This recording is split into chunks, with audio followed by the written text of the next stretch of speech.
Hi and welcome back to another Computex video. Today from Phanteks, and Phanteks is trying a completely new approach when it comes to case design.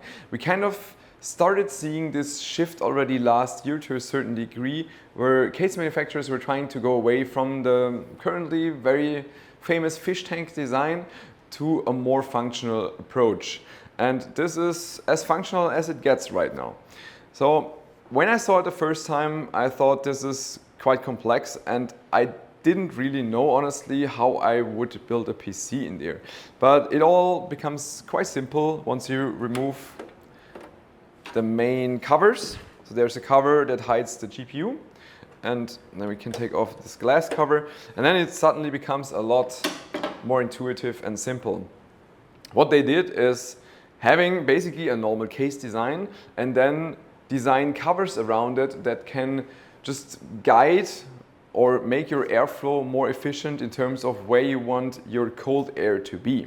We have three main areas. The one on the bottom that contains the PSU, this one that contains the GPU, and the back area that contains everything else, such as motherboard and also the AIO. The main idea, I think, is kind of directed by the components that we see these days.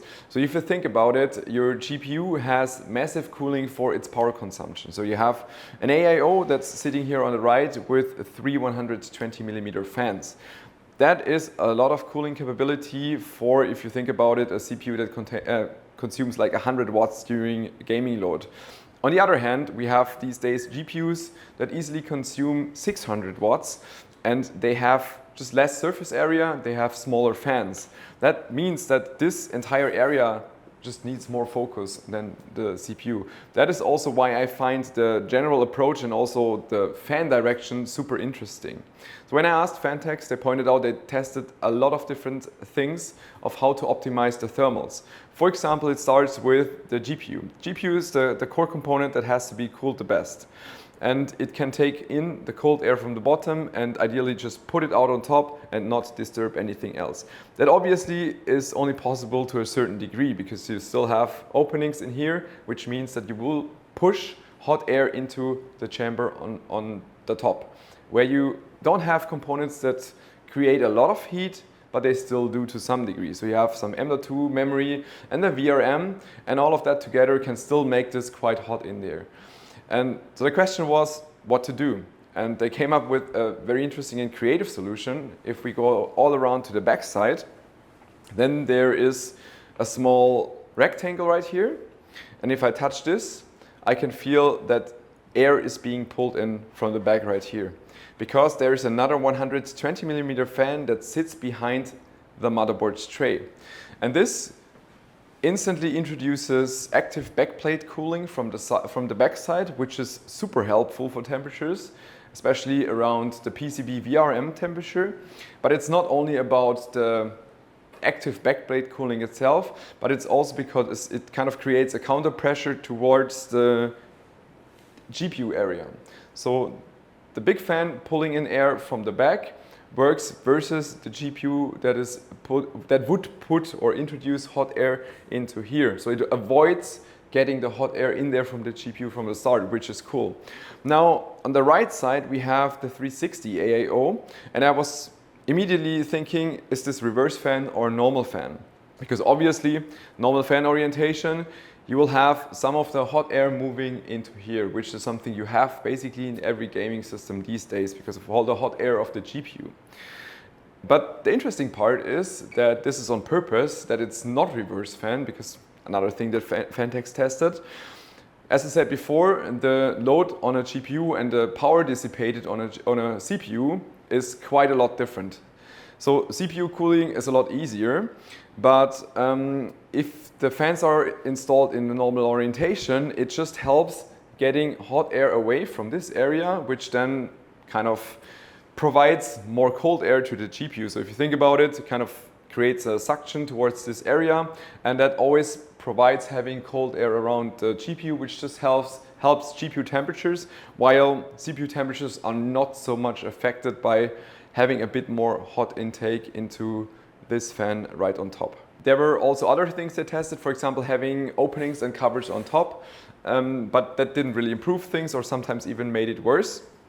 It just shows that it's a very thought-through concept. The Seasonic Prime PX 2200 is currently one of the strongest PSUs available, and it comes with two native PCIe 5.1 connectors, which allows to even hook up natively to RTX 5090. That is perfect for any overclocking system or high-end workstations. I'm also currently running this PSU, and so far I'm really satisfied with its quality and performance. The cables are very flexible, there are also cable comms included, and in addition also a 90-degree ATX 24-pin adapter, which also functions as a PSU tester at the same time. The fan is semi-passive, and even at a high load it is still very quiet. Find all information about this PSU in the link in the description. The base version is actually this one, so that is the EX5, that is the fully start version, universal one, that comes at $109 US, which I think is a very good price point for this kind of case.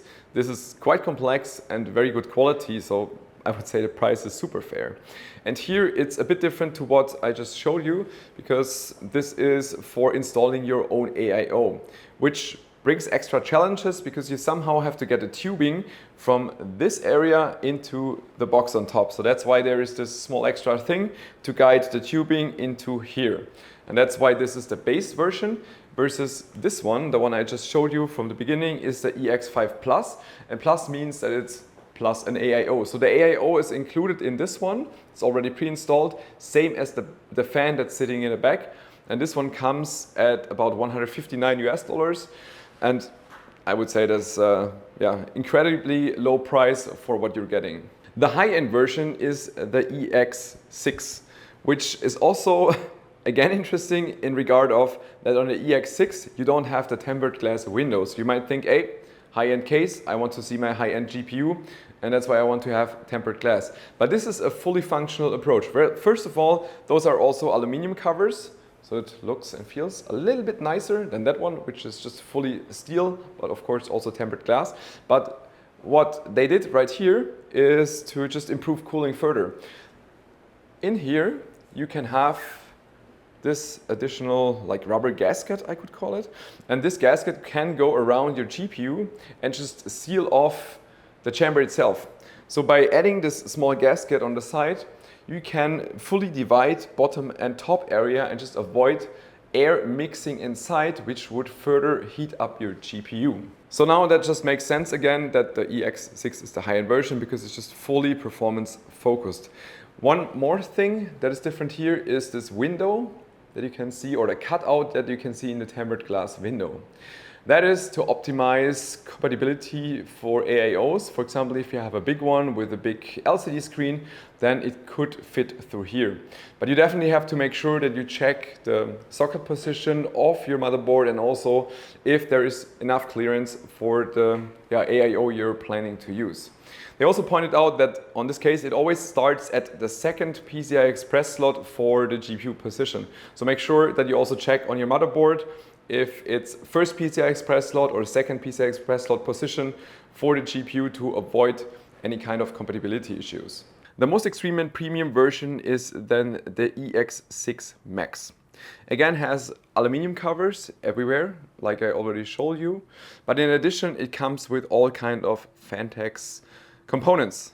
For example, an AIO pre-installed that comes also with X30 fans, so very high quality, high performance fans that are also quite costly, and an extra screen that you can see here that allows to just show everything you want in terms of system information. For example, right here, demo system 9800X3D with a 5070 Ti, and there you can configure it to show system information like right now, or you could also use it as a secondary screen.